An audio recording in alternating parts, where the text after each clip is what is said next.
This is Transqat.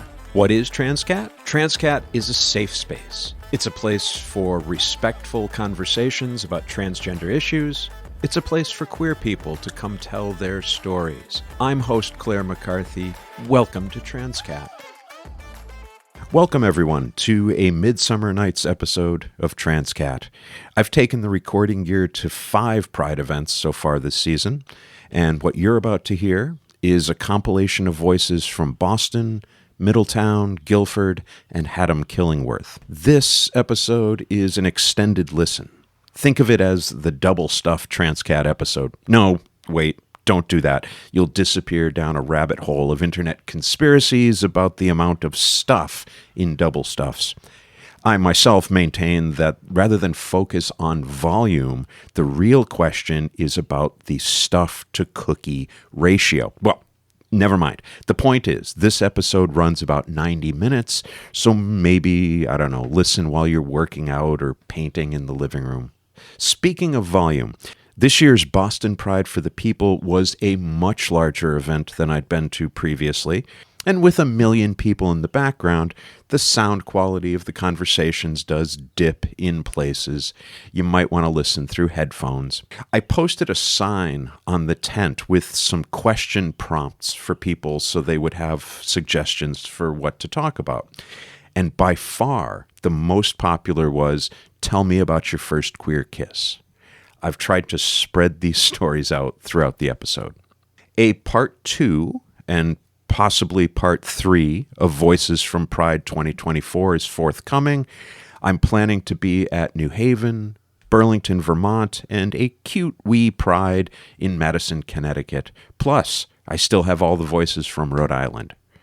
Season 3 of Transqat is already coming together. Regular episodes will return in just a couple of weeks. So stay tuned, watch the social media for updates, and here, without further delay, is Voices from Pride 2024, Part 1. So my name is Tony Ann. This happened about 5 years ago, almost to the day. This was in 2019, before the pandemic, before all the travel went away. I was very much in the closet, even to myself. I was very much in denial. I didn't know I was trans at all. I had no idea what my gender was. I was in complete chaos inside my mind. And, things at home, it was also not the most peachy, to say the least. My mom, she wasn't the most thrilled about me saying that I was questioning myself. And it just happened to be coincidentally, I had an internship during college in Shanghai, China. Totally coincidentally, ironically, the place that she grew up in as a kid before she immigrated, right? And so I was literally traveling to the other side of the world, away from my mom, who's obviously in America. And so I was doing this internship, but along the way, it was also Shanghai Pride, right? The whole month of June was Shanghai Pride, and so totally not what my mom was telling me China was like when she was a kid. China has changed a lot since, even more than just technologically, so also there is socially. an out community of queer people in China. Yeah, so whether you are a local or you're a visitor to Shanghai, everybody was just like having a blast, just exactly like what people are doing right now. So I was participating in all these events, and I was meeting new people on the other side of the world, and one of these people, she was my friend for like the whole summer, that summer. And this was a time when I just felt so alone, had no idea what was going on in my mind or what was wrong with me, and she was like the first person who could really just talk to me outside of my usual home where people already knew me a certain way, and seeing me with this blank slate, we were able to bond. She was able to kind of just help me talk through things, even without giving me any specific advice. She just kind of was just there. We sat, together until the wee hours of the night, and she was just such a great listener, and just one thing led to another, and we ended up just having a little thing over the summer, and we kissed and everything. But more importantly than all of that kind of stuff was just I finally found the first person who just accepted me exactly as I was in that moment. So it didn't really matter what was, whatever was going on in me internally. There was just somebody out there, and I knew that if I could find somebody on the the complete opposite, side of the world who really cared about me for who I am, then it gave me a lot more confidence to find my people back at home. Has your mom come around any? Tons. Even though she's not exactly, jumping up and down, going to pride parades like this, she's not exactly like that, but she's made leaps and bounds from 5 years ago. 5 years ago, it was really nasty. It was, the most totally visceral, violent reaction because she, fundamentally, she thought that her kid was disappearing on her, was dying on her. She thought she was losing somebody, and for her, it was like, quote unquote, worse than death, kind of a thing. But ever since then, and on top of that, I came out to her, officially, I guess you could say, just at the beginning of the pandemic. And so she had the pandemic itself, anti-Chinese racism in our family. And she had, just totally coincidentally, breast cancer. Oh my and God. on top of it, her daughter came out as trans, right? So there was a lot on her plate at the time. But, ever since I moved from my hometown to here in Massachusetts, it's gotten a lot, that distance I feel like actually did help. It created a little bit of space for healing, and then, when I came back to visit, she all of a sudden, it felt like she made a lot of progress for herself, and she started to realize it herself. Now to the point where, I remember about 2 years ago, she gave me some money to help pay for HRT.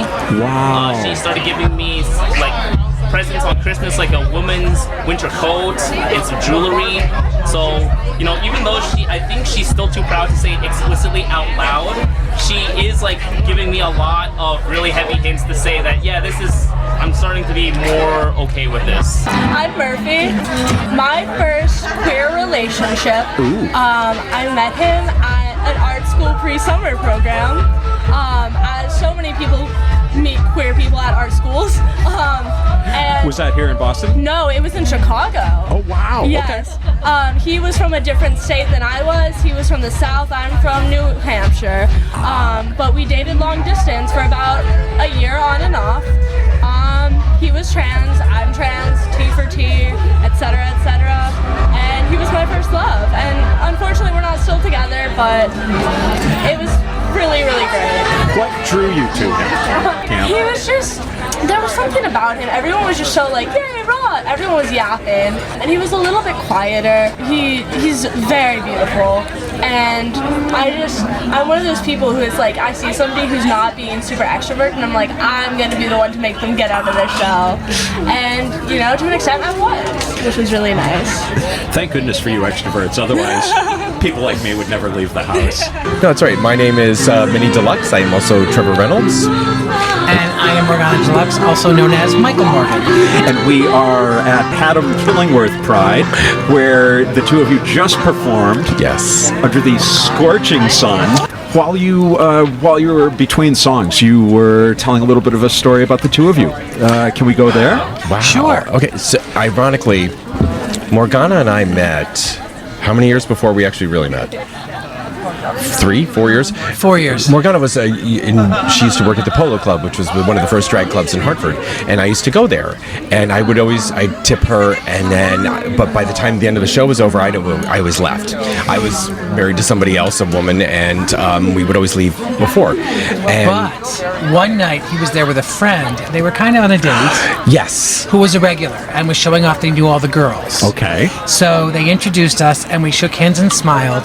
Then they said, well, should I leave you two alone? It was like that extra second or two where we kind of looked at each other and blinked and were like, I was mortified, so I ran back in the dressing room because I always had the sister code. If you and I went out and we liked the same person and they talked to you first, hands off. Yep, right. Walk away. Exactly, that's the way I was.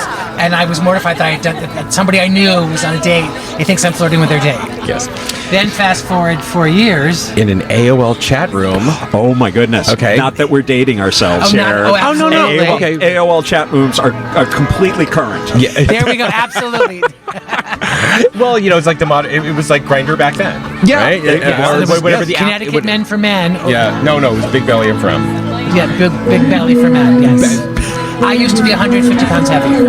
Wow. And Trevor likes big boys. Yes. So we meet in this chat room. We decide to meet in real life. We meet in real life, and all of a sudden, how long were we dating before you actually realized, oh my God, you're that Like guy? 6 weeks. 6 weeks into dating. Really? She's And like, then I went, oh my God, we met before. He's like, I was wondering how long it was going to take you to figure that out. Wow. Yeah. And I said, I'm pretty, not smart. and that's kind of our tagline now, 20 some odd years later. And we've been together 23 years. 23 years. Congratulations. And Thank you, we thank you. will be married 5 years in October. In October. October. I got to look at my wedding ring because that's got the date on it. I'm terrible that way. And as I mentioned earlier, when we met, basically we were friends with benefits. And Trevor was bisexual, and I was fully aware that, this is what it is. And then I thought, okay, I'm starting to feel more. So I said, I think I need to end this because I'm starting to have feelings that I know this is not going to become anything. And then I had this conversation. I sent an email, called me after I sent the email and said, did you mean what you said in your email? And I said, yes. And I said, you just made my day. I said, well, thank you. And then the next day, I showed up at my doorstep, so I think I'm gay. And I was like, okay. So we went for a ride, and we talked. And I used to wear cluttering, and if the heart's out, you need your six. So I turned the cluttering. I said, okay, I said, but you need to think. You've got a couple things to figure out. So I made it, and so I had him do a pros and cons list because, Which I still have somewhere.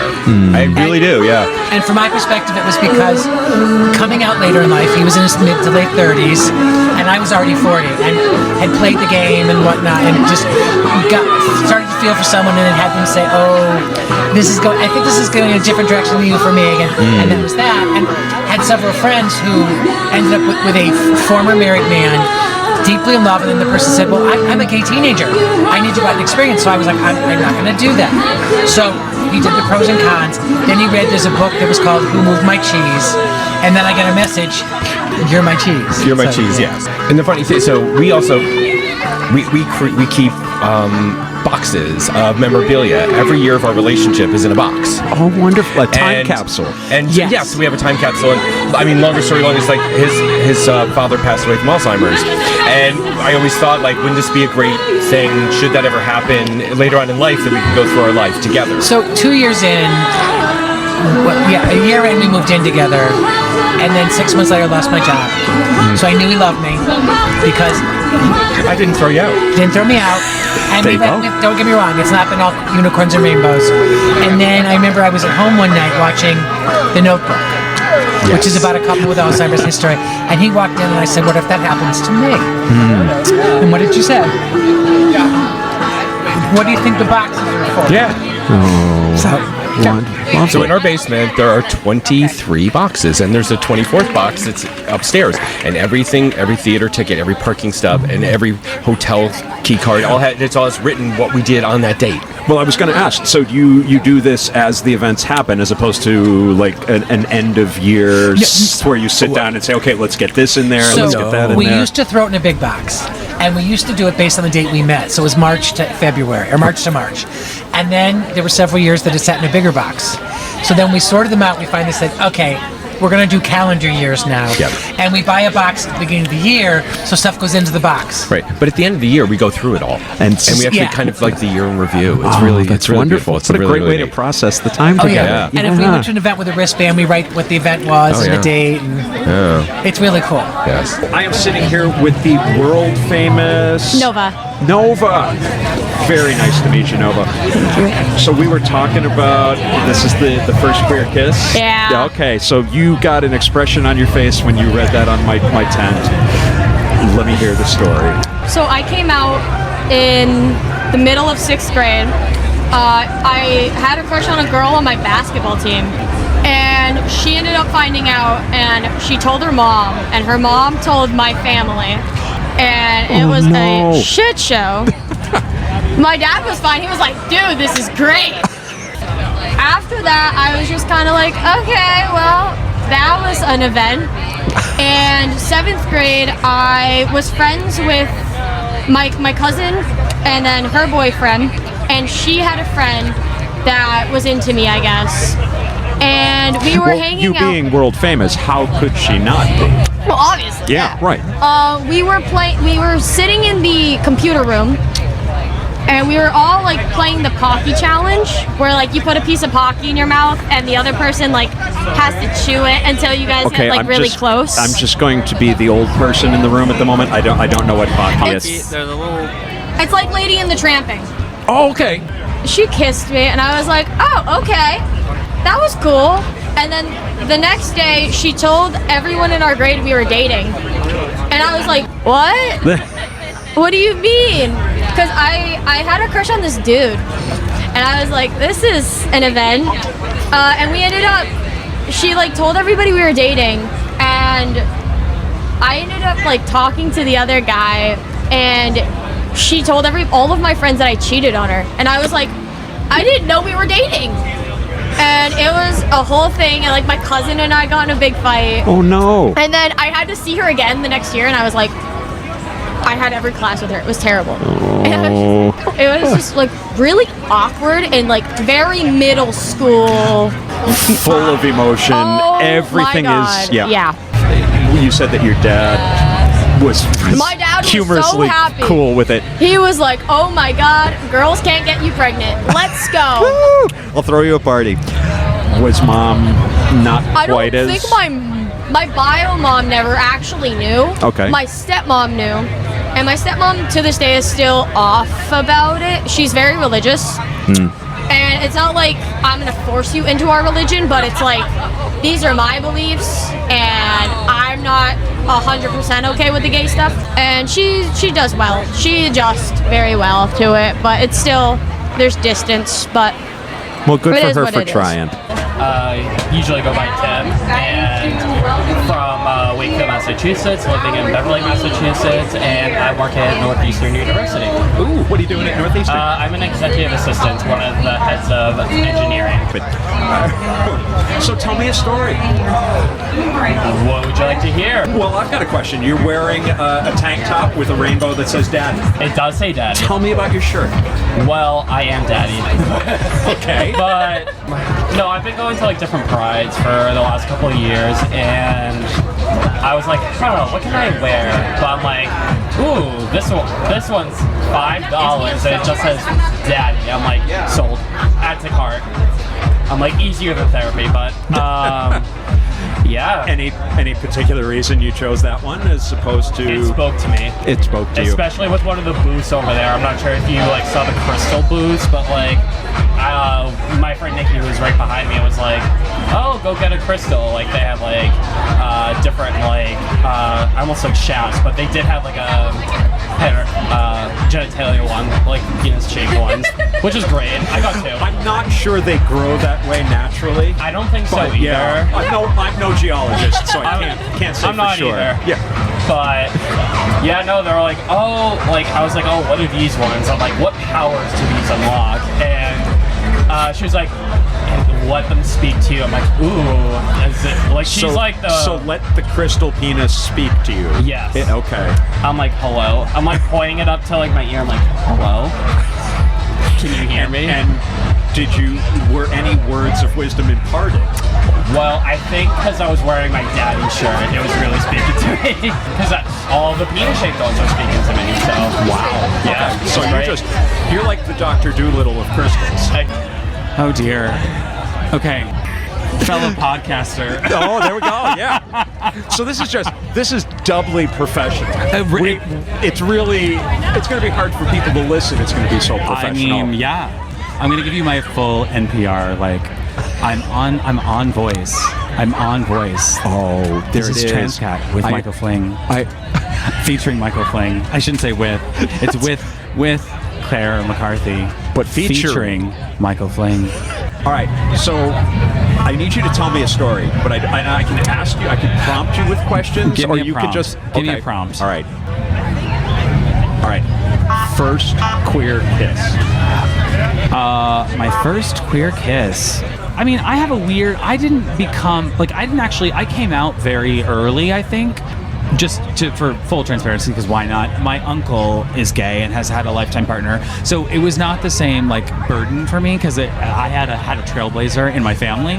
So I came out at like 15. So a lot of those conversations had already happened. Yeah, like I didn't have to get over any of that or have to deal with a lot of that a lot of people do, I think, in terms of coming to terms with and being the only one and kind of feeling like an outsider. So I never actually like dated or kissed a guy until like my junior year of college. I really didn't. I'm trying to think if there was ever a moment that I like kissed someone prior to that, but like I went to theater school, so it's kind of surprising that it like, took me that long. And actually, so I guess I'll say my first like sexual queer experience, is that fair to say? Yeah, sure. Was not good. Oh no. And like I was definitely very intoxicated. I absolutely vomited mid-session. Oh no. And went right back to it. There's a way of looking at that in which there's a degree of commitment that is admirable. I was like, let's go, but it was not good. And I called my uncle the morning after. I mean, it was not good, just that like I had a fine time, I think, like during it, but it was like I just wasn't feeling it actually. And I called my uncle like in a little bit of state of panic, and I was like, what if I'm not gay? Like, what if I'm actually? And he was like, honey. He doesn't say honey. But he was like, Michael, you just had bad sex. Like, it's not, you just had bad sex. And that's okay. It's your first experience. But that's not what all experiences are like. Continued hooking up with that person for a while. And it got better. It got better. Okay. But yeah, I think I just cannot believe I just said that. Wow.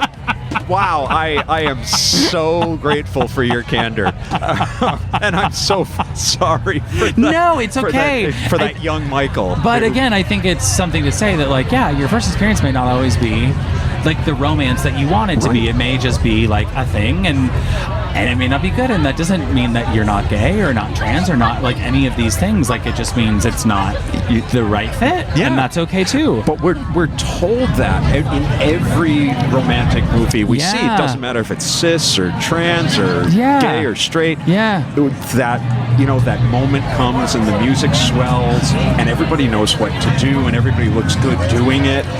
And like the build up of we're like all that stuff, and like in this case it was like, no, I was just really horny, and so was the other guy, and we were friends, I guess, kind of at college, and and it was not great. A learning experience. And then as everyone says, it gets better. So not exactly what Dan Savage meant. Exactly. But you know what? Still, Dan Savage, an icon. Yeah. An icon in the podcasting. It's true. Always a pleasure to sit with you, Claire. I'll answer any other questions you want. Oh, Michael, thank you. My first name is Jörg. It's a Swiss name, and a lot of people have trouble with it. Yeah, I live in Wolcott, and I actually run an LGBTQ-centered medical practice, and I do trans care in Plainville. How long has that been there? 2.5 years. I started with one patient, and I have about 230 patients. Wow. And it's all been word of mouth. And I love what I do. I'm very passionate about providing care to the trans community. Well, first of all, thank you. Much needed. It's a pleasure. I really, like I said, I love what I do. How did you come to it? So I've been a nurse practitioner for 15 years, and my first job out of school was working at an HIV clinic in Milwaukee, Wisconsin. And we only saw people with HIV, and some of my patients happened to be trans, and that's how I kind of got into trans care. Do you still see a fair amount of intersection with HIV patients and trans care? Some. I have a couple of patients who are HIV positive. They're cisgender, they're not trans, but I always have a discussion with all of my patients about preventing HIV. I talk about PEP and PrEP, so pre-exposure prophylaxis and post-exposure prophylaxis. And my philosophy is knowledge is power. The more you know about healthcare and about protecting yourself and taking care of yourself, the better off you're going to be. And for some folks, access to healthcare is just such a struggle, It is. In terms of the inequities in the system. Yes. And it's always interesting to me as a healthcare provider to hear what I call quote unquote the horror stories that people have experienced in the healthcare system. Being misgendered, being dead named, using the wrong pronouns, a lot of times intentionally using the wrong pronouns, just kind of as a microaggression, which there's no space for that in the exam room. As a provider, you want to leave your own baggage at the door and just take care of the patient in front of you. Do you do educational stuff with your staff, with your colleagues, to make sure that sort of thing doesn't happen? So it's funny you say staff. I'm a one-man show. Okay. So you've sat down and had long conversations with yourself about... Yep. So yeah, eventually, my clinic is growing, so eventually I will have to hire some staff, and I want to make sure that everyone is aware of how to appropriately address patients and ask about pronouns. When I do an intake, I usually do a patient intake over the phone, and so I ask about pronouns, I ask about gender identity, I ask about legal name versus preferred name, so that there are no all best so that practices there. Exactly. On your intake forms, do you have more than 2 boxes under gender? Yes. I'm somewhat limited with the electronic health record system that I use, and it's interesting. They're based in San Francisco, and they're really not. Wow. They're not really up to speed, and I've complained about it. So they keep telling me that it's in the works, but they need to get with it. And the collection of data on patients across the board needs to catch up with all of this. Absolutely. Because then there's no data for us. Right. Exactly. I remember shortly after I had top surgery, I went back to the surgeon and I said, so does this mean I should get a mammogram once a year? Because at that point I was over 50. Yeah. And he said, I don't know, there's no data on that. I don't think it would do you any harm, but I don't know. And to hear that from the surgeon who had worked on me was terrifying. Yeah. So I recommend that my trans women do get mammograms. So the guidelines, from what I've read, and there are no hard and fast rules or guidelines in terms of breast screening for trans women, but the recommendation from what I've gathered is to screen beginning at age 40. So there you go. Yeah, I mean, if you have breast tissue, you're susceptible. Yeah, so why not take care of what you have? That's really the goal with trans care, and also with just regular primary care, is to take care of what you have. Yeah. I also talk about pelvic care. So for my trans guys, I have a discussion about going for a pelvic exam and for a PAP if you still have a cervix, which is super important. You want to keep what you have healthy. Right, exactly. Yeah. And that can be triggering, that can be difficult to have for a trans masculine person. And that's And that's another conversation I have with the trans guys too, is making sure that they're in a safe space and that they're in a clinic where they're not going to get bombarded with questions. As a trans man, you go up to the window, you have a deep voice, you have a beard, and you say, I'm here for my pelvic exam. You're going to get funny looks. So we want to avoid all of that. Yeah. So my goal is eventually to offer trans pelvic care or pelvic care in my own practice. But given that I'm currently a one-man show, I want to make sure that I have a chaperone in the room. Yeah. For protection for everybody. Yeah. Hello. My name is Cassidy. What is your name? My name's Claire. Claire. Hi, Claire. Nice to meet you. Yeah, you too. Do you have any questions, or should we just talk? You guys were looking at the question prompts. Okay. I did see that. The first queer kiss. First queer kiss. My first queer kiss was my first kiss. How old? Yeah. I was 16. It was in the Oak Grove station. We were waiting for the train to go back home. We had just come from the MFA. Okay. That was our first date, and I had terrible period cramps. Oh. And yeah, we went to somewhere to eat after, and I got French fries, and I had a couple. And then we were back at the station looking down at their phone, and they pulled my chin up, and kiss me, and it was my first kiss, and I was just like so nervous. So you were kissed. I was kissed, and I just think I felt so nervous that I don't know if I really reciprocated. So it was kind of awkward after, and then later after we got back. But you've had time to. Yeah, we kind of sat there and talked, and then later after we got back, I kissed them back to Did TV it say like, catch you off guard? Yeah. And I'm like, okay, this is okay.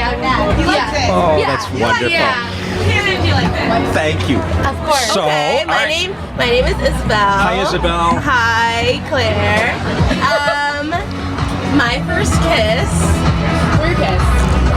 Queer kiss. First queer kiss, right? Yeah, correction.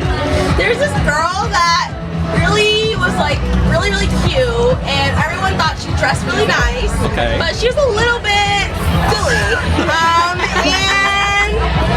But we didn't know that. We thought she was the hottest thing in the world. Everyone was like, wait, she dressed really good. But was she? Or did she just think she was? No, she dressed really cool. She was really cool. We kissed, but then she was a little crazy. Is that where it we have a little ended? nickname for her. Tell me. Give the Her nickname. nickname is Methany. Okay. All right, I'm with you. That's probably a good person to keep away from. Then. Yeah. But she was nice. She meant well. I'm looking at the necklace. Is it Alani? It's Alani. Hi, Alani. So now, you weren't the person that. I'm not the girl. Oh, okay. No. I didn't know that I might like girls until I went to college. Really? Yeah. Now, was it one person in particular, or was it just kind of a general sense of, you know what? I think it started with one girl, and at first I was like, oh, it's just silly, I'm drunk. But then I think I was thinking about her when I was sober, and that's where it clicks. So the first thought, perhaps. I was definitely really drunk. Okay. And I was like, oh, she's just really pretty, and I think I want to kiss her, and maybe more than kiss her. And then afterwards, everyone was like, do you remember that? And I was like, yeah, I kind of still want to. But I think she was like the first girl. I think I was maybe 19. Was there follow through? You did kiss her? Yeah. That's what she did. Did she respond well? She did. Yeah. But she was there for me when I didn't feel like I had it. Okay. Samantha. Samantha. Tell us your queer story. My first kiss? Your first queer kiss? Sure. Oh, I remember. Or whatever you like. I think. It was Caitlin. I know. Okay. Well, who's Caitlin?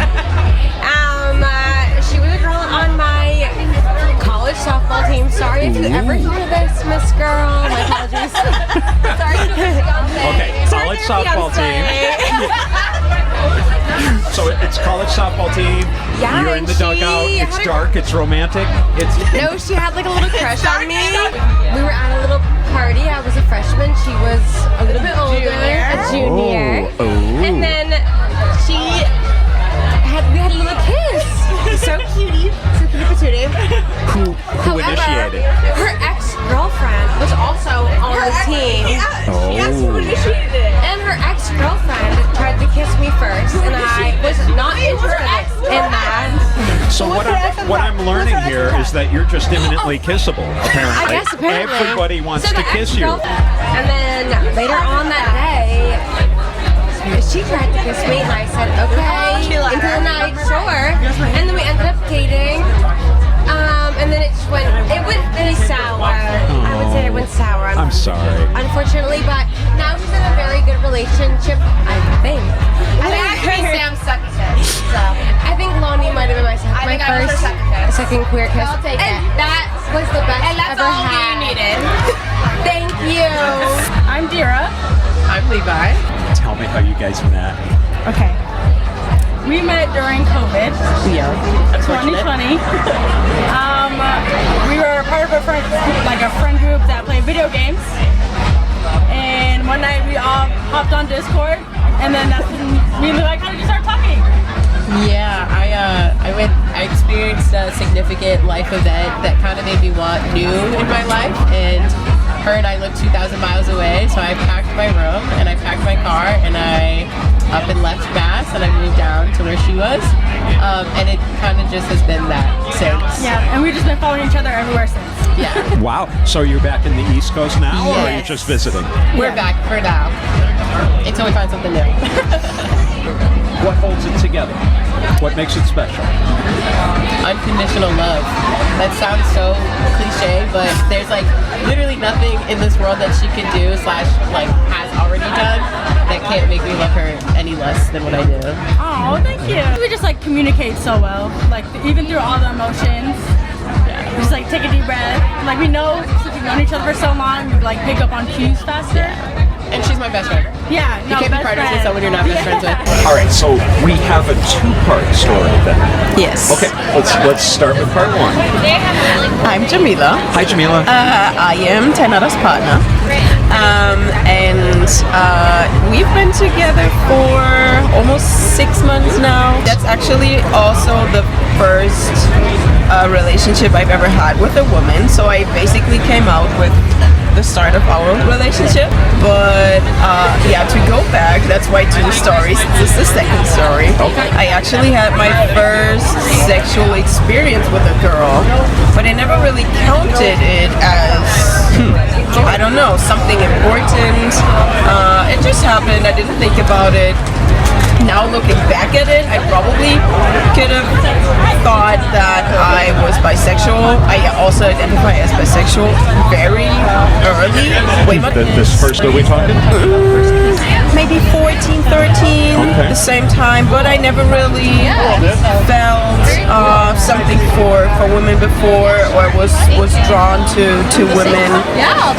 Only had relationships with boys or men. After that, I just came out of an 8-year-long relationship with my ex-boyfriend, and she kind of turned it all upside down. Yeah, I don't know. It was, I remember that we talked one night, we were watching a movie, and then she was just showing me who she was going out with, her dating apps, and then just as a side note, she mentioned, oh yeah, I'm bisexual. And that just clicked something in me. I don't know exactly what, but I also never had people in my life that were bisexual or lesbian, so it was never, I don't know, it was never really present. So not there wasn't really a roadmap where Exactly. Yeah, and so I don't know, her mentioning that she's bisexual just did something, I don't know what, and then figured out that we like each other way more. Lynn Samantha DeSenza. We know each other from Stonewall Speakers. Yes, you've been a Stonewall speaker, I so I did. really appreciate that. Yeah. Now, Stonewall Speakers kind of came out of an unfortunate incident here in the Connecticut area, in the Hartford area, yeah, right? 1988, it was a gruesome murder of a gay man by 2 teenagers, 16 and 17. And there was an anti-violence project that got together to do something, and this is how they decided to start a speakers bureau to go into schools so young people would get to meet an LGBT person. And it's a 3-person panel. Yeah, that usually we comes have in. three people. Today, most of my speakers are trans. Really? But in the past, when I first joined 12 years ago, we didn't have any trans speakers, and we were all gay and lesbian. I was bisexual, and then now mostly trans speakers.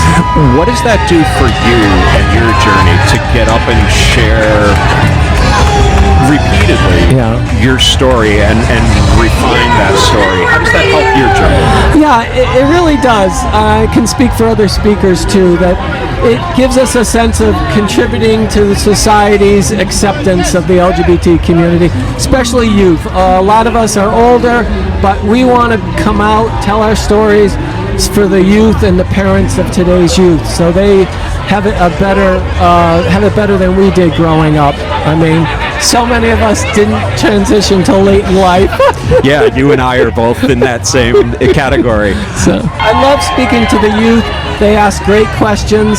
I was speaking several years ago, and I came out as bisexual as a speaker, and the 8th grader girl raised her hand and said, "How come you're not pansexual?"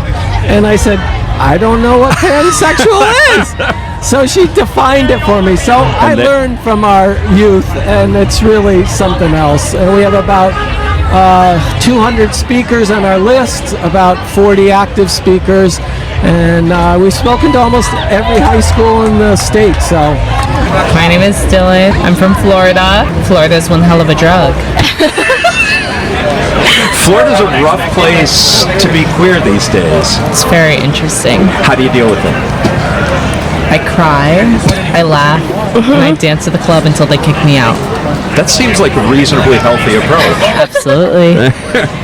So one of the questions that I've been asking folks is about your first queer kiss.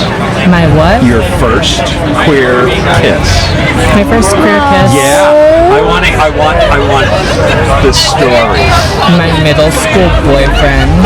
You know, everybody's gay before they're trans. Yeah. I was in my experience. That's what happens. Yeah. Middle school, 6th grade, in the hallway. It was problematic as fuck. Other people around? Of course. Wow. Who doesn't want other people around? Wow. That's so brave. Exactly. And was there, like, in those rom-com movies, was there just a swell of cheering and clapping? And I wouldn't say cheering and clapping, but there was definitely noise. Okay. Maybe not quite as supportive noise. No. Definitely noise, though. Yeah. I like to cause a scene. So, can you top that story? Okay, so my name is Sophie. Hi, Sophie. My story is I was at my neighbor's house, 13, right? And we're laying in her bed, and she goes, "Do you want to feel this?" And so I said, "Okay, don't know what we're talking about, but yes." She puts my hand right here. She goes, I can't really make the noise, but she queefs right on my hand. And then, one thing led to another. We're like a little bit less in the bunk bed. Okay. But Was it really a bunk bed? It was a bunk bed. Top bunk, had to be top. There you go. Well, somebody has to be top. Someone does. Wow. That was mine though. That's wonderful. A little different, but. I'm in shock, I Mama. can see that on your face. Yeah. Never heard this story You're before. Need help out of the chair. I need therapy. I need therapy right now. See, now suddenly the middle of the middle school hallway seems like a much more tame story than it did 3 seconds ago. Hands on the pussy? Are you for serious? Seriously? 13? That's incredible. I love that for you. Do you want to tell me a story? Me? Sure. Oh my god. All right, Delaney needs to talk. Like, seriously. I am ready for this. Here you are. You with the she/her pin on your shirt. My name is Gabby. So I went to prom when I was 14. Okay. I went with my friend Desiree. So at the time we were friends, she just needed a friend to go with her to prom, and we were in the limo. And basically we were sharing a vape back and forth. And then all of a sudden she's like, "Do you want to kiss?" And I was like, "Oop." I was like, "Me?" I was like, "Okay." And so we kissed a little. It wasn't a big deal. We were like, "Okay, minty, like the vape." So we passed back and forth a little bit more, and then kind of like merged into an actual relationship. And we were like, we like each other. That was different. Okay, now this is not intrinsic to your story, so I can see why you wouldn't include it. But because I am who I am, what were you wearing? What did you wear to prom? Because this is important to me. Okay, so I was wearing an all-black prom dress. It wasn't like plain. It had sequins from like top to bottom. It had sleeves. It had a train. It was basically a wedding dress, but black. Budget. She had budget, is what she says. Just yesterday, I was scrolling through YouTube and I watched the trailer for your new movie, Mr. Poole. Yeah. Tell me about it. All I can tell you is keep an eye out for the guy with the claws, because you know you can't trust him. He seems inherently untrustworthy. So you are in full Deadpool regalia. Of course. And you look amazing. Thank you very much. Tell me about that choice, because you've got to be warm.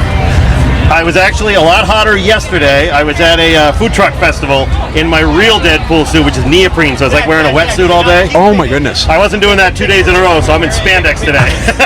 So you have more than one Deadpool outfit? I do almost 30 different versions at present. Do you do this professionally? Are you a professional Poole? I have a real job. This is what I do for fun. Okay. Wow. I do a lot of charities, benefits. If I hear anything going on, if I'm available, I'm there. Spoilers. You got to give me something. I can't. You have to. I can't. They would come hunt me down if I did that. Hi, I'm Hannah. Hi, Hannah. Okay, so my story is of my first queer kiss. It was at a slumber party in the second grade. Second grade? Yes. It was an all-girls sleepover. And I was like, guys, we should play spin the bottle. And I was like, why? So I was like, well, because we should, because that's sleepover stuff. We just don't question it. We should do it. So I did that. We didn't have a bottle, so we had a Wii controller. It's dating myself a little. A Wii controller. So we spun the Wii controller, and I kissed all my friends. Was there a best kisser in second grade? Yes. I'm gonna reserve her name. We'll call her Isabel for the sake of it. But Isabel and I were kind of the leaders. We're like, this is how it's done. Like, we're practicing for boys, obviously, but this is for practice. Well, welcome. I am so glad. Thank you for showing me the proper handshake and greeting. Okay, I would rather not give you my English colonization, but I go by Wahaya. Okay. And in Worcester, I do a lot of advocacy, and a lot of the kids down there call me Grandma Wolfpaw. Grandma Wolfpaw. I have a wolf paw, and that's my clan, the Wolf Clan. So, and I'm a female two-spirit that is trying to re-indigenize, like a lot of us, get back into our culture.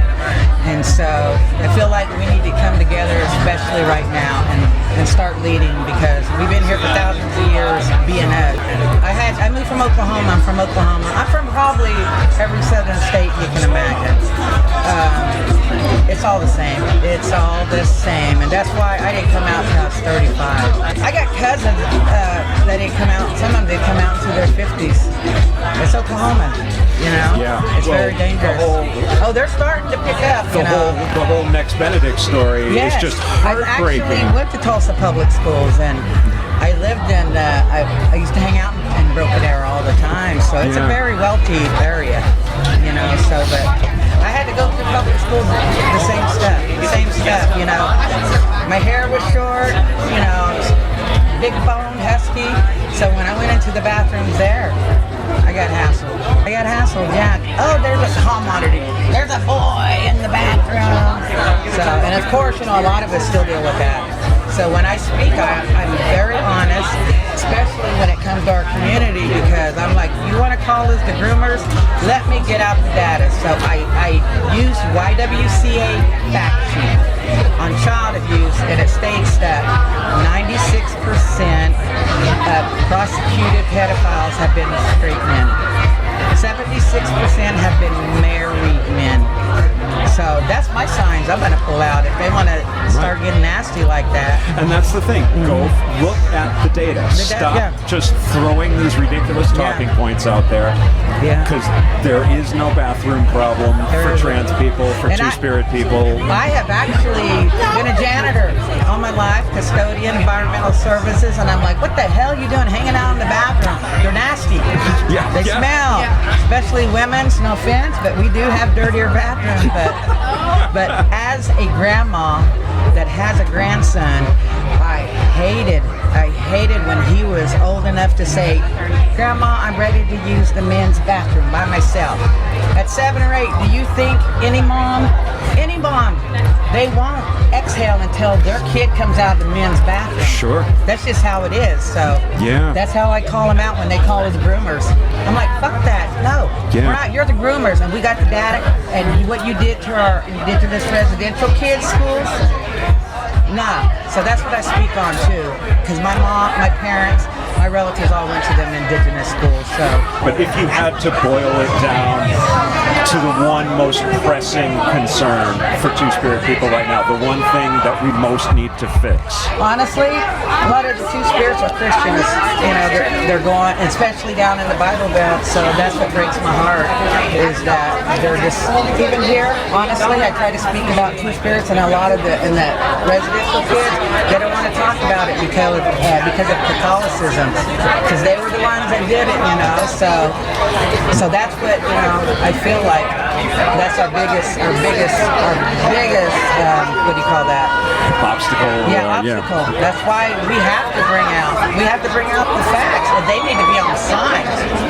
But there's not one mom or one grandma that is okay with their kid using the bathroom when they're little. They're not. So But this is how I have to speak because I'm a radical. So I've already called, when I see them protesters, they don't like me. Or I have a sign to say, hey kids, ask your grandparents where the Two Spirits went. I'll start off with that. Or ask them where the natives went. Ask them where the buffalo went. So, but we were here thousands of years. So this is why I feel like we need to step up and really start speaking. So my first queer kiss was actually my first kiss at all. Ooh, how old were you? I was probably about 12. Okay. Let's say maybe 11 or 12. I had moved to a new town and I had made a group of friends who were primarily female. And one night I had a campfire and two of them slept over. And one of them, I had a big bed at the time, so we all shared my bed. And I was in the middle. And then the one next to me towards the wall, we kind of just like looked at each other, and I knew we were both kind of like a little fruity, so we kind of knew that that could be a potential thing. And then it happened, and Now, was the third person awake at the time? no, Okay. they stayed asleep, but we made out for like an hour, and they were asleep next to us the whole time. So that is and it's a good story that both of us hold. Like even now, we're still friends, and we both like chuckle at that sometimes. And it's funny because she's straight, but at the time was very like discovering vicarious, exploring that with me, and which was I was totally fine with. And this led me to realize that I was bisexual. So it was a great time, and my mom was upset about it. A but life-changing kiss, really. yes, it was, and it was my first kiss, and I actually don't regret the fact that it was with anyone other than her. She was the perfect person to like explore that safely with. It was just innocent and nice. So Logan, welcome to Transqat. Thank you very much. You were saying you're at Emerson? Yes. A senior. I'm a senior at Emerson, and I'm studying media design, and I'm working on a documentary that's about how we need more resources through more research for the trans community, and research that's community-centered, so it's focused on what the trans community wants and needs instead of a researcher assuming the attentions of a trans person. Before we started rolling, you said something about cis gatekeepers, essentially. It's actually because I started testosterone at a Planned Parenthood in Burlington, Vermont. So very accepting community, and I really had the same experience of people just saying, all right, let's make the appointment, let's get you the hormones and all that. I think though that the problem for me is still that to get my hormones initially, I needed a letter from a therapist. I needed a letter for a therapist to get my top surgery, and I think that there's no need for an expert to intervene, or what we view as experts, but are really just cis people, not trans people, who are able to say, yes, this person does have gender dissonance and needs some sort of medical intervention, because we're adults and we should be able to make those decisions for ourselves. And for kids, I mean, that's a whole nother conversation, but well, if I have, if I get chicken pox, I just go to my doctor. I don't need to go to a chickenpox expert to say, okay, yeah, she has chickenpox, go ahead and treat her. Yeah. I just go in and present my symptoms and let's fix this. Right, and it says a lot about how people perceive the things that trans people say, and whether or not they are willing to trust us and our opinions, and what our feelings of what we say about ourselves. I mean, all of these articles about our intentions of wanting to sneak into bathrooms or wanting to there's just all of that is made up. How are you doing on T? Good. How long have you been on now? For 3 years so far. If you don't mind my asking, where do you inject? Go with on the my thigh? leg. I do intramuscular on my leg, and I prefer that because I did the subcutaneous and I found it very painful right on the surface. And then I did the gel for a while, and nobody told me I had to wait 4 hours before washing it off. So I would put it on, wait 2 hours, wash it off, and then suddenly my levels were at like 100, and I was like, oh crap. So I needed to get it more regular, because it was really low actually, like that. So my levels are supposed to be around 800 or 900. so that was really not good. For a lot of people, it's very difficult. I've never had a problem with injecting myself with needles, but I think part of that is because I had multiple medical procedures when I was younger, so I got used to having an IV in my arm, so needles never really scared me. But I know for some people it can take up to an hour to really calm themselves down to be able to do it. I've heard that more than once. Yeah. Well, and I've heard that there are all these developments happening with birth control for men and birth control for women, and I think that because we're seeing advancements like that, there's likely eventually going to be advancements for hormone therapy as well, and maybe we'd just be able to take a pill, which would be so great. So let me jump back to your project.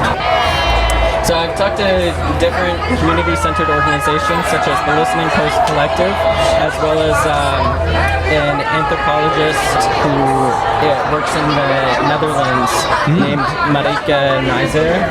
And the anthropologist is examining a bunch of differences and problems with the ways that we approach intersex research and the ways we approach trans research, and the way that both of those contradictions really just illuminate the binaries that people are trying to keep us in. And then the community-centered organizations and researchers I'm talking to are helping us consider how to listen to the trans community, how to respect the feelings of the trans community when we speak about ourselves, and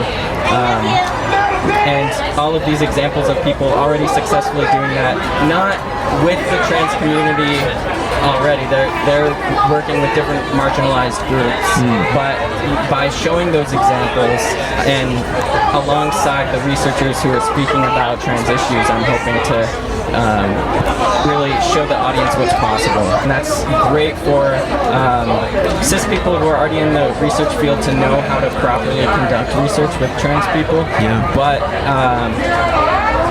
in my ideal situation, the research would be conducted by trans people. I'm Tainada. So I hear you have a story to tell me. Yeah.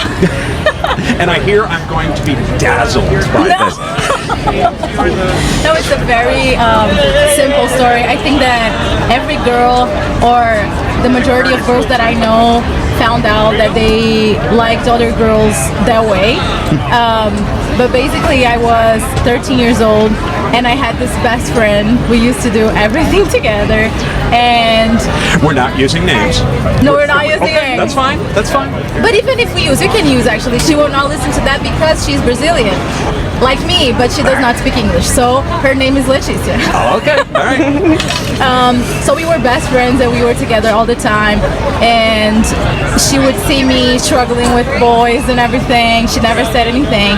And then one day she approached me and she said, "Hey, so I am actually in love with someone, and it's a girl." But she didn't say it. She didn't say who. But at that point, how do you advise your friend? Sorry? How do you advise your friend at that point? So I was just like, okay, that's good for you, and I don't know, tell her, try to see if she feels the same way. And she was like, yeah, I'm a little afraid, I don't think that she does. And then I was like, yeah, just tell her.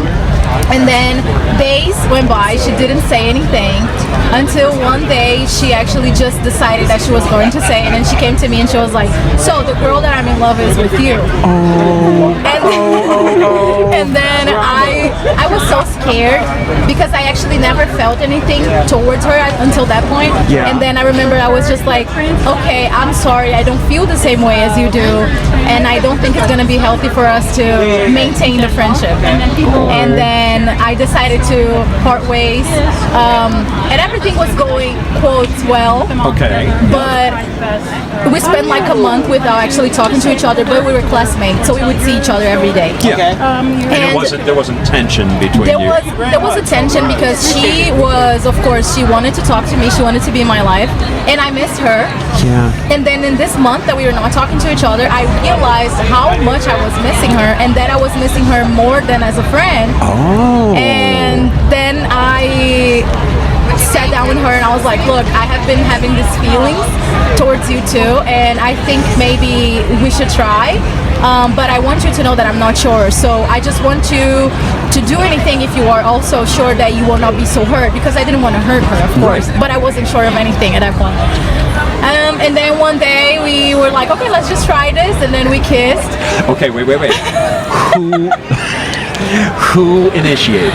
I initiated. Did you? I did, because I already had talked to her about like, okay, I'm having this feeling, so I want to try this. Do you? And she was like, yes, I'm open to it.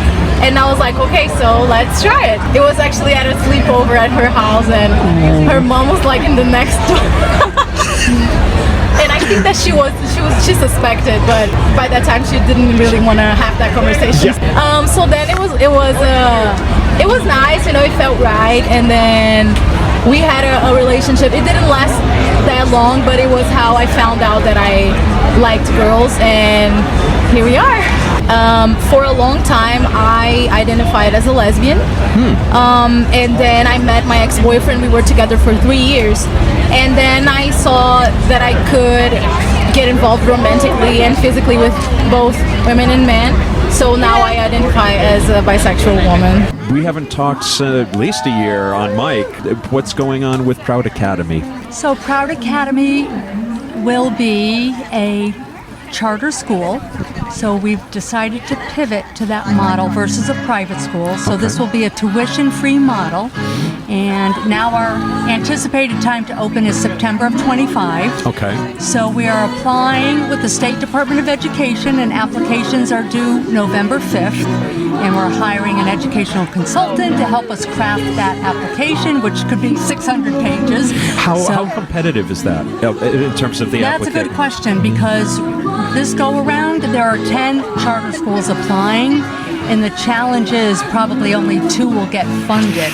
Even if the State Department of Ed approves all 10, legislative budget may only approve 2. We will have to get John Q. Public up at Hartford and saying, we need this school. This is a different model than other charter schools. What's the next step after we get the application in? The state has 90 days to review our application and give us a yes, you're approved, or no, you need to tweak this and tweak that.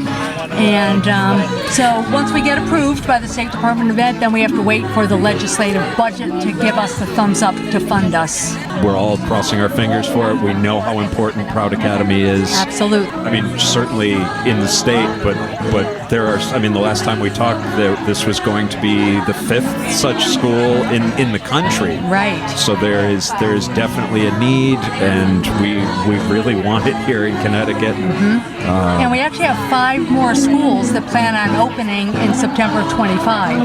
I started a national alliance for LGBTQ schools, and so we meet quarterly, and there's a new one opening up geared for transgender, non-binary students in Brooklyn, New York. I saw Joe G. Florence is opening that, and that'll be amazing. Well, I saw some of the hateful front page of the Post. I want to say the New York Post. Yes, they were off. And that will be called Miss Major Middle. Miss Major was a black trans advocate in Stonewall era. So. Yeah. So we're all rallying for each other across the United States and helping each other open our schools, doing whatever we can to do that. Thank you for all this work. I can't wait to talk to you again when things are up and running. I appreciate you, Claire. I am sitting here with the... Are you equally world famous with Nova? I would say so, yes. Okay, great. Nova's... Propaganda. My name is Isaiah. Hi, Isaiah. Hi. So you also have a first queer kiss story. Yeah. So it was last year at my very first Pride event. It was with my now ex. I was walking them for them to be picked up by their parents. And on our way, had our first kiss. It was great. Okay, wait, I'm interrupting. Who initiated? They asked to kiss me first. It was very nice. It was very jumpy afterwards. The bad part doesn't really happen right after. It happens 2 months after, when I got a call from them, and it was their sibling saying they don't want to date me anymore.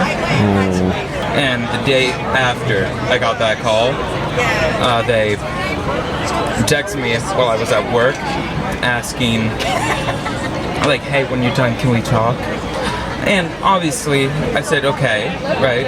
Yeah. And after I got off from work, I got home, and that's when they eventually texted me with this long paragraph saying, like, about yesterday, it's true.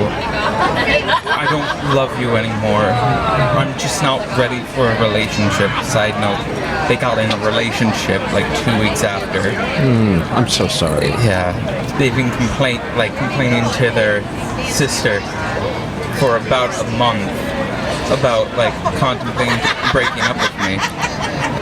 Well, that they would ask somebody else to do that for them.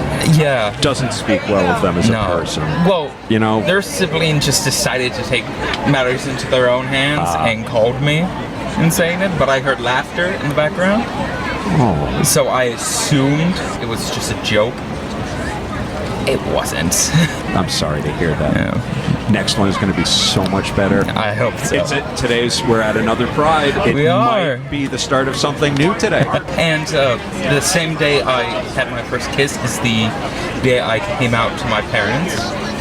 How did they deal with it? They dealt with it very nicely, but they do go to church. I go with them. In my mind, I thought it would have been much worse, but they were ecstatic, took it much differently than I thought they would. Patience pays off. Sam, welcome. Happy Pride. Thank you. You have a magnificent tattoo on your neck. Thank you. Tell me about that. I really wanted a neck tattoo, and I didn't really know what I wanted, so my wife just went online and started looking at ideas of it. I fell in love with it. I think it's got such a cool concept, like half and half butterfly, half flowers. I remember sitting down in the chair and I wanted to leave immediately because it hurt so bad, but I sat through it. A lot of nerves in there. And you feel like the vibration up in your eardrum because it was so uncomfortable. Oh wow! So tell me what a butterfly means to you. When I was younger, I used to be like a self-harmer, and there's something called the Butterfly Project, and that was like you draw a butterfly on your wrist, and if you harm yourself, you harm the butterfly. So it's like an incentive to not harm the butterfly and work on yourself at the same time. Do you mind if I ask you a bit about that? That's fine. When did that start? What was motivating you, do you think? To start harming? Yeah. I was in middle school and severely struggling, and nobody knew that I was having any mental health issues at all. I don't remember exactly what motivated that, like if I saw it on media or something like that, but it started with just like household items that could like scratch myself, and then it went up to like real items that could really harm yourself, and it became a very bad addiction, I would say. Like if something happened that would emotionally mess me up, I would immediately go to that. Like that was my first instinct every single time.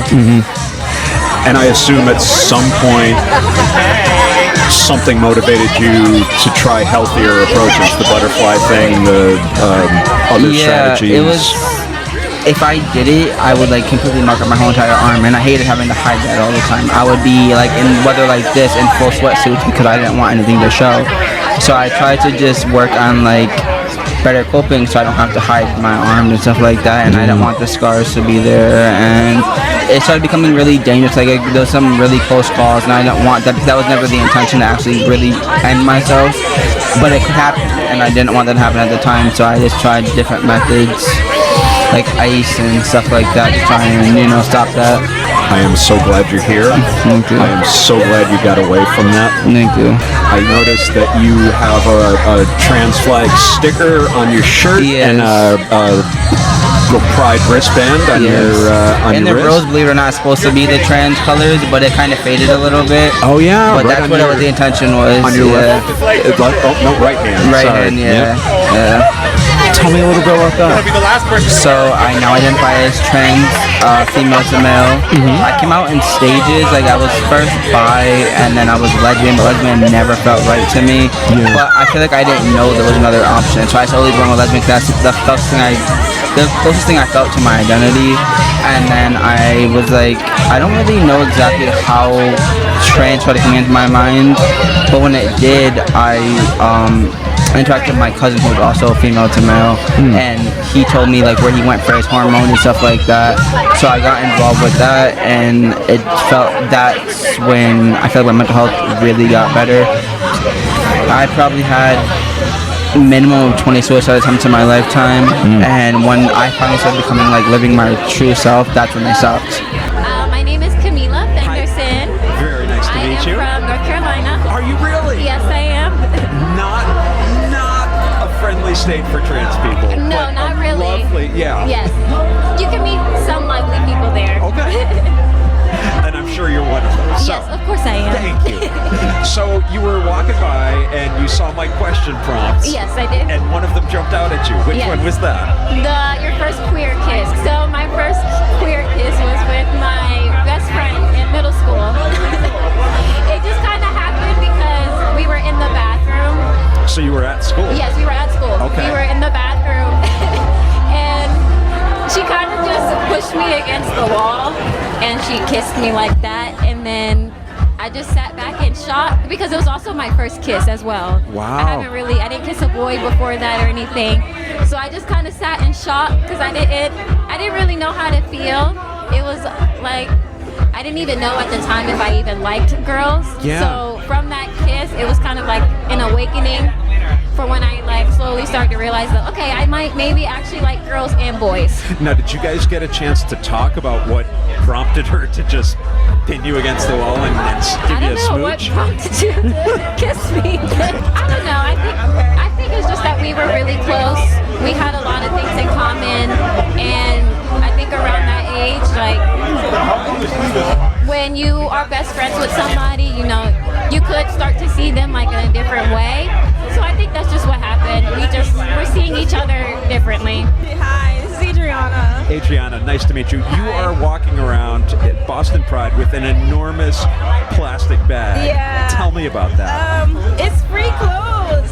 Free clothes? Yeah. There was a booth. What was it called? The booth was called Help by AMG. Yeah, and they had clothes and like soaps, everything you need for basically the free shopping. Yeah, they said they wanted to curate a safe shopping experience for people of color, trans people that don't really have access to those things. So they had like lotions, menstrual products, shoes, everything that you could possibly think of. What a great booth. Yes, it is really nice. Yeah, we're struggling right now. So it's really helpful. Did you get anything good? I did. Come on, show me something. Okay. I got this pretty purple dress. Oh, it's beautiful. Yeah. I'm pregnant, so I'm gonna start growing now. So but yeah, I got a whole bunch of stuff and hoodies and stuff for vet work. So I think it's gonna be fun. Well, I'm only recently out of the closet. It's been pretty challenging. I've just gone through a divorce, a painful divorce. I wouldn't call it messy, but it's been hard. I've been battling mental health as a result, and fortunately my family, my mother who is next to me, and my father and my brother who are all very supportive, and my sister-in-law who is incredibly supportive. So it's not all bad, but it's been a painful journey so far. Other than the divorce, just in terms of you and the journey, what have you been wrestling with? Probably shame the most. It's just difficult to... I don't really know who I am. I'm 36 and don't really know what I'm doing with my life. I'm just going to say this because I'm old. 36 is very young. You have a lifetime ahead of you. Do not rush yourself. Do not put arbitrary deadlines of I've got to have things figured out by this point. I came out at 55, so there are no rules. When or how did you start thinking that maybe gender questions were in your life? I mean, ever since I was a little kid, probably around the age of 4, I kind of knew I was different. I just remember growing up wanting to be a girl, and and feeling that there was something wrong with me for that, and just kind of shoved it deep down and ignored it most of my life. I came out actually at the age of 14 to my parents. They took me to a therapist who kind of traumatized me. Not their fault. This was back in the very early 2000s, like 2000 literally. So this topic was much less well known at the time, and the resources that were available were much less. And so I was kind of scarred, and then just kind of went back in the closet and lived an all right life. But I was always struggling with this deep down. It's hard not to. Yeah. I'm sure you can relate. I can. It sounds from what you're describing as if you are doing everything right. You have a support network. The good news is that, in the 25 years or so since the early 2000s, we have mental health professionals who specialize in this and who understand what we're going through. And it's not as if we're raising some novel concern to them. Use that to your advantage as well. Absolutely. Yeah, May I ask you questions as well, Mom? Absolutely, but I do have 3 stories. So when Sophia was 18 months old, she would go into my closet and pull down anything of my clothes that was long enough that she could reach it to drag off. What she obviously didn't know at 18 months was that my father was a transvestite, a closet transvestite, but totally vibrant heterosexual, and my brother too. I'm the keeper of a lot of family skeleton secrets. And so I thought that probably that was good. I didn't know. I was a very, very flustered mom, and I ended up, this is going to sound terrible, but it's the truth, putting Sophia, that we thought was a little boy, into timeout, and that kind of squelched it until the age of 14. And that was a little dramatic because I knew absolutely nothing at that point.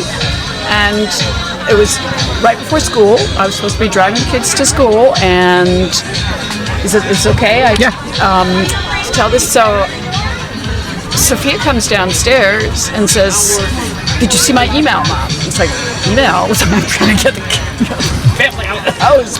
But I could tell I had to drop everything. So I go upstairs, and she sits me down at the family computer, pulls up the email, and stands there while I'm reading it. This was back before anybody we ever heard of in a million years was trans, and basically it was coming out to Mom. And very specifically, clearly, straightforward, to the point. And I had absolutely no emotional tools for this, but I was a mom and I knew exactly what to do, which is stand up and say, I love you unconditionally, no matter what, I will always love you, and big hug. So, and then that became what you just heard is the sad adventure of Sophia asking for a specialized therapist, pleading for hormone treatment, which was a pretty scary thing for a mom who knew nothing back then. But we did, in short order, find, because Sophia was scared of telling her dad, but I pleaded for permission to do so, and Dad took it perfectly too. Admittedly, I told Dad, "You're going to take this perfectly," but he was phenomenal. And so we found the specialized therapist, but the specialized therapist did not really know how to handle kids, trans kids. And so the third story, flash forward to age 35, I'm in Canada, that's where I grew up, visiting my folks, and I get a text from Sophia saying, you're coming back tonight, right? It's like, yeah, it seems a little odd. The next morning, after I come back at night, the next morning I get the phone call. "Mom, there's no easy way to say this. I'm trans, I've told Jess, and we're getting a divorce." And that became the start of the final journey. And I can certainly say that whatever huge challenges are going on in Sophia's life, and I'm really grateful to be here today. This is my first Pride event. I'm so grateful to PRISM for everything, not just this event, but everything they've given to Sophia. The one thing Sophia knows always is that love is there, that unconditional love is there, and she said so, and it's the thing she's ever told me that I'm most grateful for, that she never worried about telling us. Those are your stories. Are you able to find the resources you need? Because there's Sophia, the resources you need as far as information and services, but are you, as an ally, as a parent, are you able to find what you need?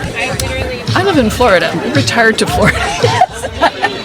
So the answer to that would Listeners, I be wish you could see hell the no. face of my interviewer. That would be hell no. There actually is we live near Jacksonville, less than an hour away, and there is a P flag there. But Sophia has respectfully requested that I not come out in Florida, so to speak, as a trans mom.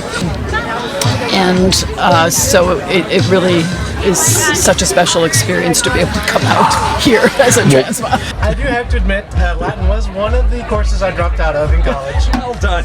Where did you take it?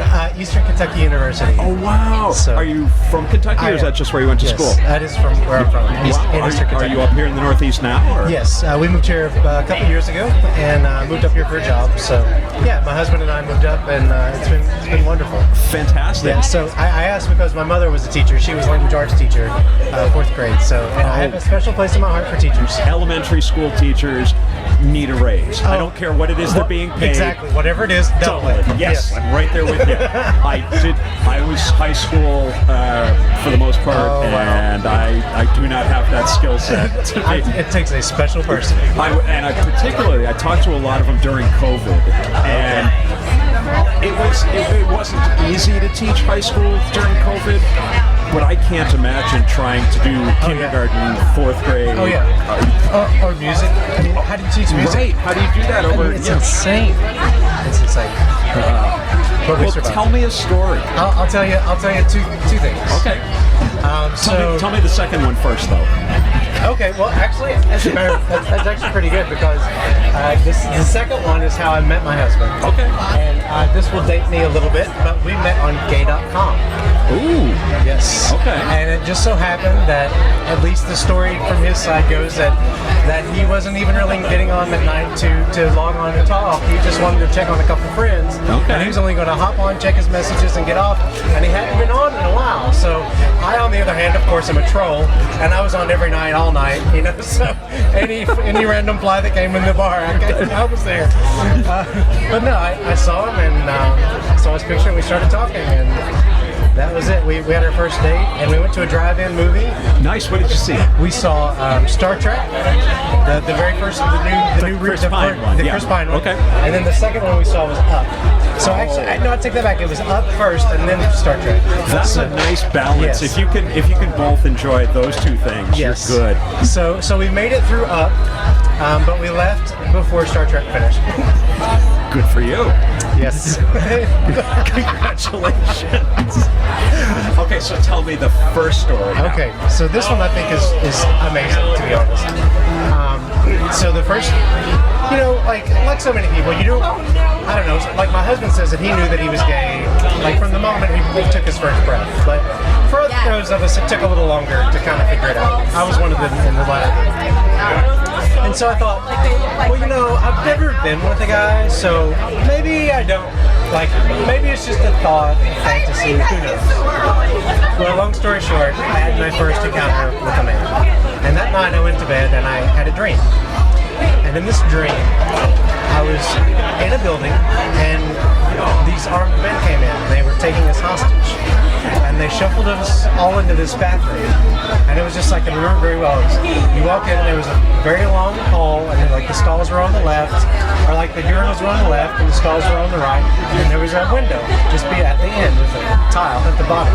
And it was like a half window. And so we were in there for a while and whatnot. They leave to go do something. And I'm like, there's a window there. As terrorists are wont to do. Yeah, exactly. So go get a snack. Exactly. You're right. Everybody's got to take a break, right? I mean, you can't be bad all the time. So I could see out through this window, I could see this meadow, but I could see a barbed wire fence between me and the meadow. Okay. It's okay. So I was like, well, it's a lot better out there than in here. So I started out through the window, and I started out I started running across this parking lot, working my way to the barbed wire fence, and then they start coming toward me. And I was like, oh no. So I make my way through the barbed wire fence into the field. They get tangled up in the barbed wire fence, and I'm free. I'm finally free. It's this part of me that's been held hostage for so long. And now it's just an open meadow. And my escape was there the whole time. And from that moment on, I never questioned my sexuality. I never questioned anything about who I was. So tell me about your nephew. Well, he's 19. He hasn't finished high school yet. He went out of state to go live in another state with somebody he met online with their family for a while to try to, I think, to just get out of his house and try to get out. Yep. Little space to breathe.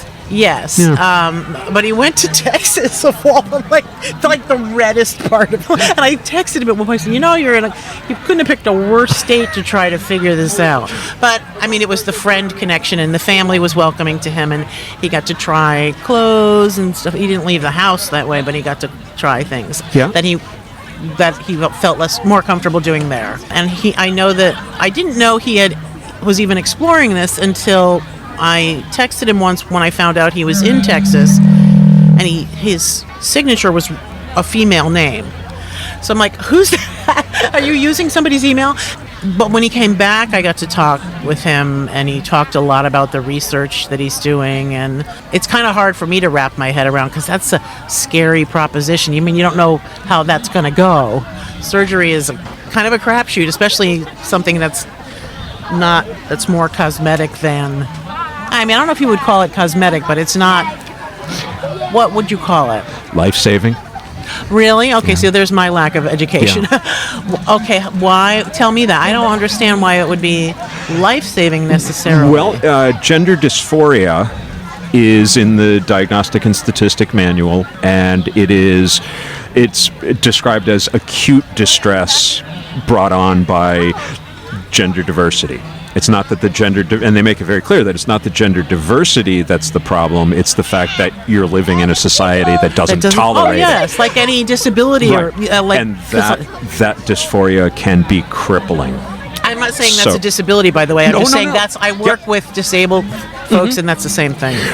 Even though I can see where people who weren't familiar with trans people and trans issues might feel that way, it is about as far from cosmetic as you can get. It's also pretty expensive and not covered by any insurance. So here's a kid who doesn't have a job, hasn't finished school, and doesn't have rich parents. So, Yeah. I'm a little jealous that they're able to at least be looking this early and seeing, he said, here's an option and here's what it's going to cost me, so I can start putting aside for that. Yeah, that's... he said that he had been thinking about this since he was 12, and he's 19. How does, other than it being kind of new, how does it make you feel? Me? Yeah. Oh, my first reaction, and this was via email, I felt sad because a little bit because I have a strong relationship with my nephew, and I felt like I was losing. I'm getting teary-eyed. I felt like I was losing my nephew. I'm glad that he feels comfortable talking to me, and that he can. I hope that he gets to be who he wants to be. Being accepted in this world is a whole other ball game. He's got so many things stacked against him already. He was bullied when he was a kid. I don't know. And then again, he doesn't. He's right now he's a white male. So he wants to go in a direction that's going to be more prejudicial to him than they are right now. So those things, as a protective aunt, kind of go through my head. Yeah.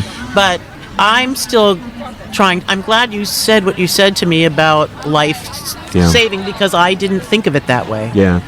And please take it as an incredible compliment that your nephew is trusting you with this and is talking to you about this, because so many folks don't even just have know that. I can't talk to this person, and you end up crippled by fear. So the fact that he trusts you with this information says a lot about you. Right. So, and he got his license, so now he can come over and talk when he wants to talk.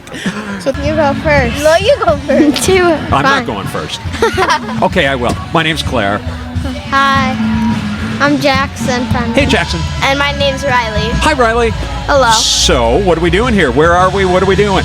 Guilford Pride Parade. Guilford Pride Parade. Cool. Me and Jackson are both part of LGBTQ+. Do you mind if I ask what grades we're talking about? Yes. Yes, you do. Okay. No worries. So, what is this your first Pride? I've been part of it, but I haven't been to the parade yet. Oh, okay. This is my first time at the parade. This is my second parade. Oh, wow. What was your first? Middletown. I'm actually going to the Middletown one too. So, well, when I was younger, like not that young, but in 3rd grade, I realized that I honestly kind of liked girls more instead of boys. I felt more comfortable liking girls instead. When you realized that, did you have anybody you could go talk to about it and say, hey, this is what I'm feeling, is it okay? No, I didn't. I kind of kept it to myself, but I did tell some of my close friends and some of my other close friends too. I actually met Jackson this year, and Jackson supports me. Tell me a story, Jackson. I'm both non-binary and aero-ace. I used to live in Madison, and in Madison, like, if you don't do sports, you're not, like, you kind of, like, get down-shamed, and, like, in Madison, if you're a boy, you're expected to do something, and if you're a girl, you're also expected to be fit in a category, but non-binary, you're not expected to do anything. Was there a point where you told your teachers, folks at school, I'm non-binary and here's what I need you to do to help me? Yeah, when I moved to Guilford in 4th grade, that's when I started like telling people. And how did that go? Good. Where people were supportive? Yeah. I'm very glad to hear that. I recently told my mom because at first I was scared, but then my friend was like, just tell her. And she was fine with it? Yeah. Oh, that's so great to hear. My mom said you could be whoever you want to be. And I thought that was really sweet. This is Sadie McCarthy. I'm Claire's niece. And you've just been listening to Transqat. It is made by one of my favorite people in the world, Clare McCarthy. Transqat is a production of Transqat Enterprises, LLC. Copyright 2023, all rights reserved. Join us on the web at transqat.com. That's TRANSQAT.com. QAT.com. QAT.com. There you'll find links to Transqat, the blog, writing projects, speaking engagements, and our PayPal donations page. Please consider supporting our mission with your monkeys. Your monies. Your monies. Not monkeys. Please consider supporting our mission with your monies. Any monkeys will be gratefully received as well. Follow Transqat on Instagram, Facebook, Twitter, and YouTube. On TikTok, we are at The Real Transqat. Want to tell your story on air? Or ask Claire a question. What is the deal? She has all the answers. Or suggest a guest or topic for an upcoming episode. Use the contact page at the website or email her directly at crmtranscat@gmail.com. crmtranscat@gmail.com. And thanks for listening. Thanks for listening. Thanks for listening. Thank you for listening. Thanks for listening. Thanks for listening. Bye.